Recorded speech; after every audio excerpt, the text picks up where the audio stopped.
Now, you said control politics and control politicians. Is this what you really mean? I mean it like this, that I think that the politicians in the white neighborhood are controlled by the whites in that neighborhood. No white community would allow the politician in its community to be controlled by someone outside the community who doesn't have the good of that community at heart. Whereas in the Negro community, as a rule, the politician is part of the political machine. The political machine is white, and the political machine isn't really concerned with the conditions that exist in the Negro community, only to the extent that being concerned helps the whole overall objective of that political machine. So the only way to get real progress in the Negro community is to make our people at the mass level conscious of politics and that which politics is supposed to produce for us. Once they can see what the politician is supposed to produce, then they themselves can throw their weight behind the politician who's producing. And it is the responsibility of the politician who represents the community to go out here and eliminate the desegregated school system. You don't have to pick at a school. The mayor is responsible. The governor is responsible. The politicians are responsible. So it's our intention to make our people conscious of this. And just to give an example, I was in Washington, D.C. A couple of weeks ago when they were debating whether or not to let the Civil Rights Bill come to the floor, listening to Dirksen and some of these others debate whether the Negro is qualified to be a citizen or a human or whatever it was they had in mind. And one of the things I noticed in the back of the Senate gallery was... or the Senate floor, was a huge map which shows the distribution of Negroes in this country, and oddly, in the areas where Negroes were the most densely populated, where the areas were most densely populated by Negroes, these were the senators and the congressmen doing the most to stop civil rights legislation. Whereas if the Negroes in these areas were permitted to vote, they could sweep out of office the same segregationists and racists who are now in control of the government. Well, if you feel this strongly, then why don't you run for office? As I understand it, you control a pretty good segment up there in Harlem. Last time you were with me, I asked you what the membership was. You were then with the Honorable Elijah Muhammad, and you didn't want to tell me. Now that you're not with the Honorable Elijah Muhammad, could you tell me what the membership is? Membership is in Harlem. I mean, what percentage of Harlem? I can only answer you like this. All of our people who are oppressed, exploited, dissatisfied, and impatient are thinking along the same lines today, politically, economically, socially, and otherwise, philosophically, and otherwise. This takes in a pretty good hunk of Harlem. Certainly. Well, not only Harlem, Philadelphia. Well, I'm talking Harlem. about from your immediate home right now. You don't have Florida or California yet. We haven't given that to you yet, you know. The thing already thinking between yet. I am one black man, Mr. Harvey, who doesn't think that the white man is going to give up anything. What the black man gets, he's going to have to fight for it. He's going to have to earn it. He's going to have to take it. Nothing will be given to him. Well, then you say you don't advocate violence. No. Well, what's fighting if it isn't violence? Well, I think you'll find a fight going on in the Senate right now. And they haven't gotten violent yet, but at the same time they've gotten philosophically violent. Anytime you have a government, and I think 16 of the senatorial committees that control the government, 10 of them are in the hands of Southern senators. Out of the 20 congressional committees that control the government, 12 of them are in the hands of Southern congressmen. Now, here you have the 10 out of 12 committeemen, 10 out of 16 committeemen at the senatorial level are Southern segregationists. 12 out of 20 committeemen at the congressional level are Southern senators, and they're going to tell us that the South lost the war. Why, the committees that govern the government are in the hands of Southern segregationists. And the president himself is from a state that is a state of discrimination and segregation. He's in the same category with Eastland and Ellender and all of the rest. So when Negroes become conscious of politics, politically mature, and they begin to see the con game that's taking place today, especially where the Democratic Party is concerned, because it was the Negroes, I think out of the representatives, 257 of them are Democrat, and only 177 of them are Republican. 2/3 of the Congress is controlled by the Democratic Party. Out of the 100 senators, 67 of them are Democrat, and only 33 are Republican. 2/3 of the Senate is controlled by the Democratic Party. And it is the Negro vote that has kept the Democratic Party in power and has kept it in power in Washington, D.C. Despite the fact that the Negro puts the Democratic Party first, the record shows that the Democratic Party puts the Negro last. And the Democratic Party is able to fool the Negro by telling him that it is the Dixiecrats in the South who are doing it, and a Dixiecrat is nothing but a Democrat in disguise. The same man who's over the entire Democratic Party is over the Dixiecrats as well as the Democrats. And when Negroes begin to wake up and analyze this political situation, then the Negro is in a position to bring about a bloodless revolution in America with the ballot.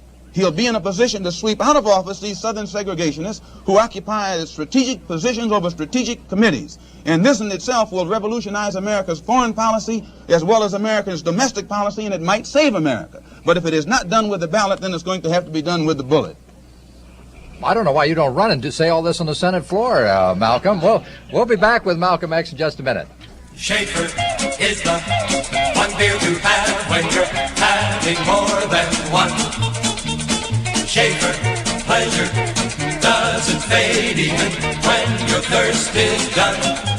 The most rewarding flavor in this man's world for people who are having fun. Schaefer is the one beer to have when you're having more than one. Elizabeth Taylor says in the new issue of Look magazine, the children know that Richard and I love each other and that everything is going to work out all right. Now, in Look, see Elizabeth Taylor, her 6-year-old daughter Liza, and her new husband Richard Burton. In Look, you'll find out for yourself why Miss Taylor says daughter Liza and Burton are great buddies. You'll read about the unique word game they play as a family. And you'll find out in Look 6 full-color pages of Elizabeth Taylor and Liza romping through a vacation in tropical Mexico. Why does Elizabeth Taylor say Liza has a bit of the miracle about her? Everything about her has been extraordinary. In what way is Liza like her father, Mike Todd? How does Liza react to her mother's fame? Get the answers in Look. In this Look exclusive, you'll see one of the world's most beautiful women and one of the world's liveliest 6-year-olds as they share precious moments together. It's in the new issue of Look, biggest selling, most vital magazine in its field. Get Look today. Our guest is Brother Malcolm, or Malcolm X. We're talking to you from Convention Hall, the Travel, Vacation, and Outdoorsman Show. Malcolm, what is your opinion as a politician of Adam Clayton Powell? Well, Adam Clayton Powell probably is the only Negro politician of national stature who is completely independent of any political machine. He's in a more powerful position politically than any other Negro politician, primarily because the Negro in New York is different from Negroes anywhere else in the country in that they are exposed to such a great deal of news. The United Nations is there. They're more highly sophisticated where politics and international politics are concerned than any other Negroes in the country. And for that reason, it is less.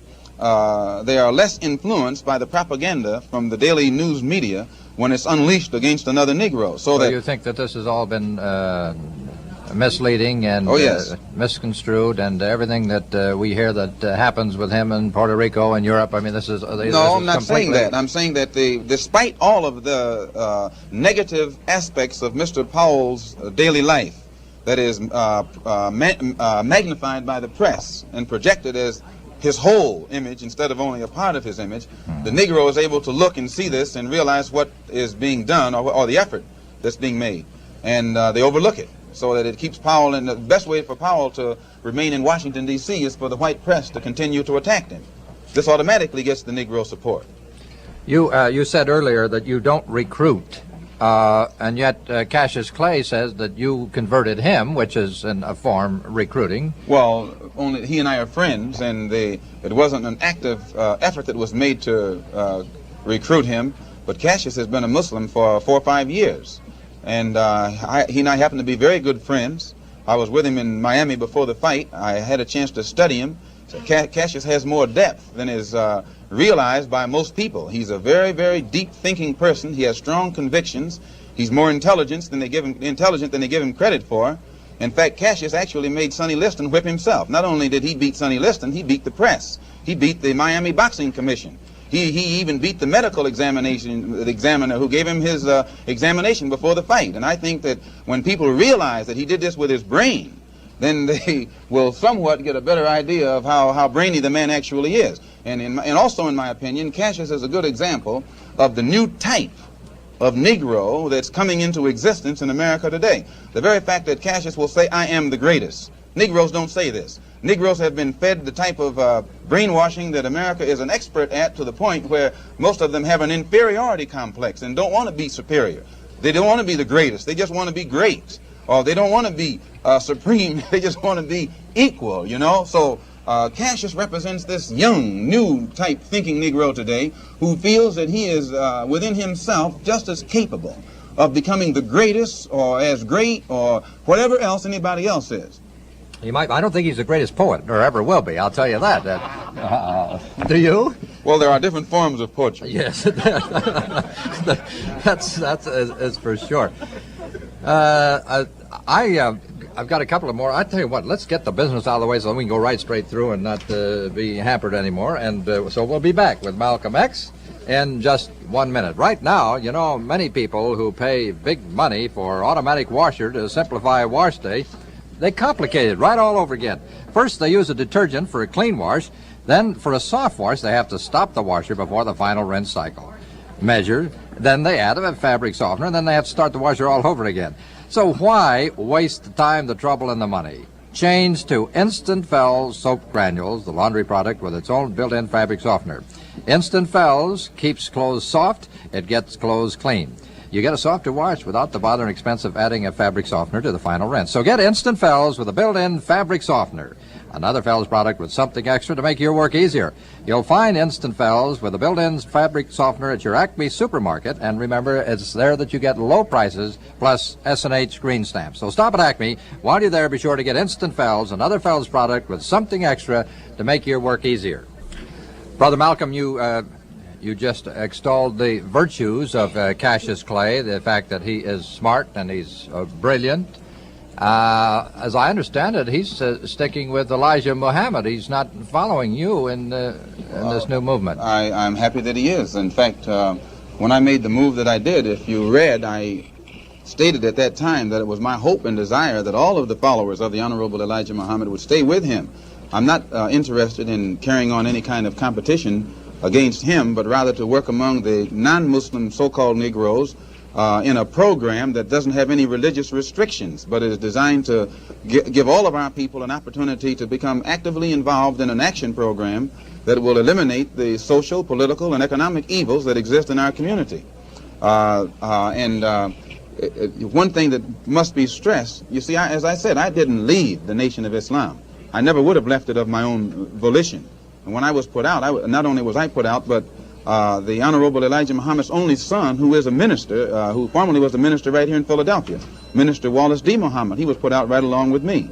And for similar reasons? For about the same reason, yes. Oh. And but I don't think that this in any way serves any purpose. The main thing we're interested in is getting an active program on the road, an action program on the road, that all of our people can take part in and get this job accomplished, get the problem solved.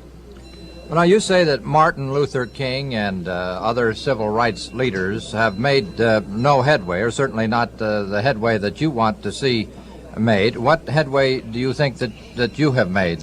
Because you've been talking for a long while, you've been quoted in national publications, you've been on network television and radio. Now, what headway have you made? Well, most people give us the credit for the headway that Martin Luther King and the nonviolent movement has made. The same when Jomo Kenyatta was in prison in Kenya, Tom Mboya became very famous, not because the colonial powers loved Tom Mboya, but Tom Mboya represented the lesser of two evils. Kenyatta was supposed to have been the head of the Mau Mau, so that when it came to choosing between the lesser of two evils, they would go along with Mboya. Here in this country, the entire nonviolent civil rights struggle has been listened to a degree and has been given some token recognition and some token gains only to keep the Negro from becoming involved in anything that was too militant and that which was non-violent. An example, on May the 15th of last year, on page 26 of the New York Times, it quoted President Kennedy as telling some Southern news editors that they had to give some kind of token gains to the moderate Negro leadership in order to enhance its image, to keep the Negroes from going or becoming involved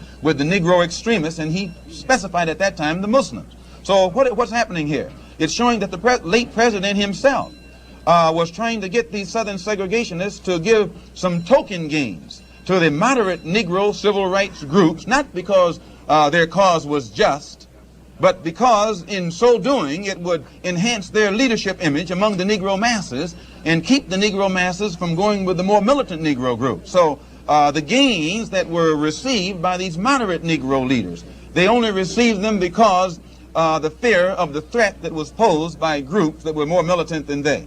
Are you anti-Semitic? Anti-Semitic? You've many of the things that I've read about you, and you've made a mention a couple of times about the Jews and everything, and I'm wondering if you are personally anti-Semitic. No. How can I be anti-Semitic when the Arabs are half the Muslim world is Semitic? If I was anti-Semitic, I'd be anti-Arab and anti-everything else. No, I think that in this country, there's one mistake that the Jews make. They put themselves in a position where whenever anybody gives an objective analysis of the role that they play, they defend themselves by accusing you of being anti-Semitic. And a Negro is not anti-Semitic when he says that the man who's exploiting him in his community is white, because it is a white man who owns all the stores. Now, is it an accident that these whites who own these stores are Jewish? If it's an accident, then the fact that he says the Jew on the corner is exploiting me isn't an anti-Semitic statement. It's just more descriptive of the man who's exploiting him.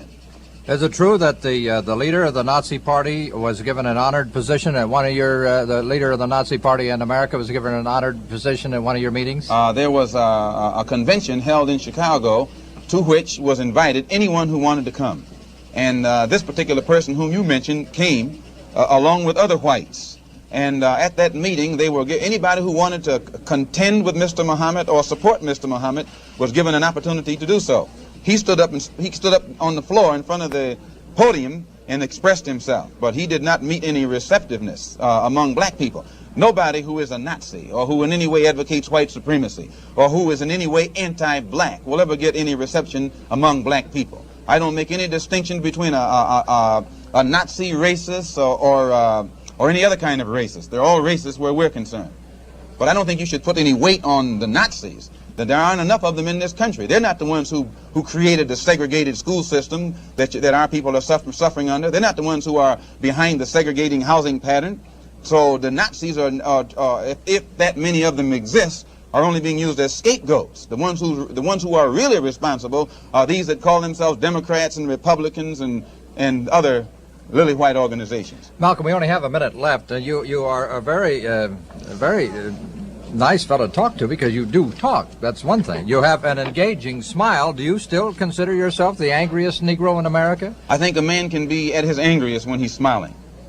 Is that right? I have a little difficulty smiling myself when Not I'm a black man in America. The black man in America has lived in such an ambiguous society that he has been forced to develop a very flexible, acrobatic face. And when you find the black man smiling, it's not always from his heart. And I think the day that the white people realize this, then they'll take a more sincere effort to eliminate some of these injustices. Our guest has been Brother Malcolm, or Malcolm X, who I understand got a mere 3 hours sleep last night just to be here with us today. And for that, I thank you very much for joining us, Malcolm X, on WCAU.